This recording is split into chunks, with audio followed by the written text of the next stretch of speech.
c'est un jeu vidéo assez atypique parce que c'est un jeu qui est assez ancien, hein, qui a été lancé en 2011, qui est le jeu le plus vendu dans le monde, qui a passé les 300 millions d'exemplaires vendus et qui finalement est un jeu assez pur entre guillemets parce que c'est un jeu dont l'économie est basée sur t'achètes le jeu, quoi.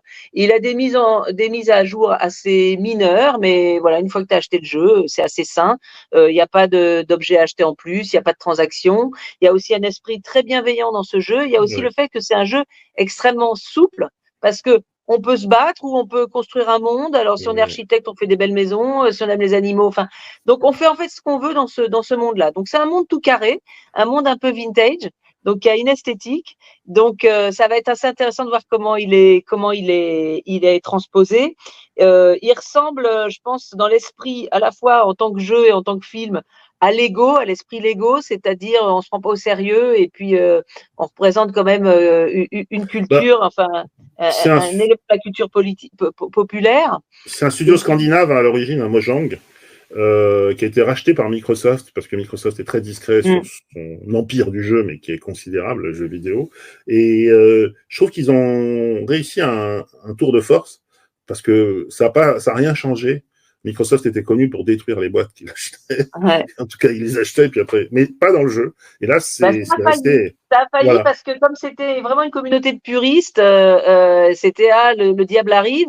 Et puis en fait, le créateur du jeu, il a viré un peu troll d'extrême droite, donc en fait, il a été mis de côté. Et puis finalement, cette communauté, en respectant l'intégrité justement des partis pris de ce jeu, qui était d'être un jeu paisible. Finalement, ça a continué à marcher. Donc ça, c'est vraiment chouette.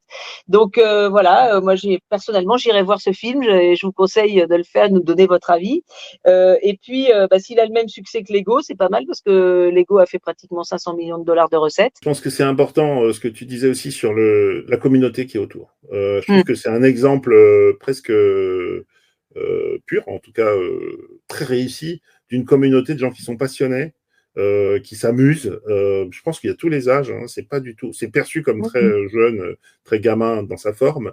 Mais je crois qu'on va voir si cette communauté va voir le film, se déplace. Mais je crois que, enfin, tous les plus grands succès de cinéma récents sont souvent des adaptations de jeux vidéo. Et donc, si ce coup, qui est une tendance, est réussi aussi avec Minecraft, c'est quand même une vraie nouvelle. Il y a beaucoup de second degré. Ouais. C'est justement un seau d'eau pour amortir notre chute. Largage.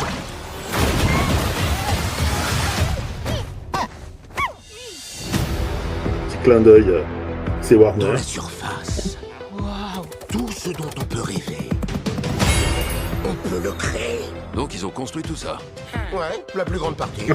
Oh là, Ce truc-là comprend pas un mot de ce que tu lui dis. on discute. La vie était belle. Et puis un jour, un briquet.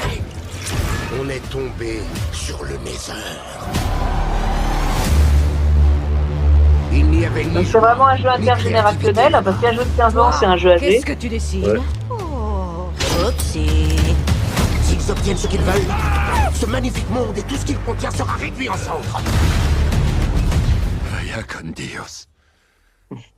Ça veut dire adieu, mon frère. Pas du tout. Là, regarde. Ça veut dire ça. Si on veut sauver ce monde, Très bons acteurs. Ouais. Voilà, il paraît que sur le tournage, il jouait à Minecraft pendant les pauses, que Jack Black était le meilleur. T'es sûr que ça fonctionne? à 100%. Non mais Voilà, il y a eu longtemps une malédiction de l'adaptation des jeux vidéo au cinéma, et puis finalement, je crois qu'ils commencent à trouver vraiment le joint, et aussi beaucoup d'opérations marketing autour, ouais. très sympa parce que l'univers est très identifiable. Et Bah en fait, voilà. je dirais qu'il y a eu Nintendo, hein, et puis il y a eu aussi les poupées qu'on a tous en tête.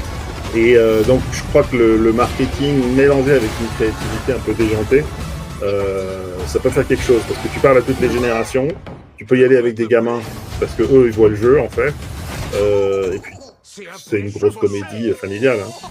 Hein. Ils jouent avec les codes. Donc depuis le succès de Barbie et de Mattel, ils ont tous fantasmé sur un truc de ce style-là, quoi. Et pour les studios, et c'est une bonne transition aussi parce que Warner va pas très très bien, ils sont quand même très secoués par rapport à leur création.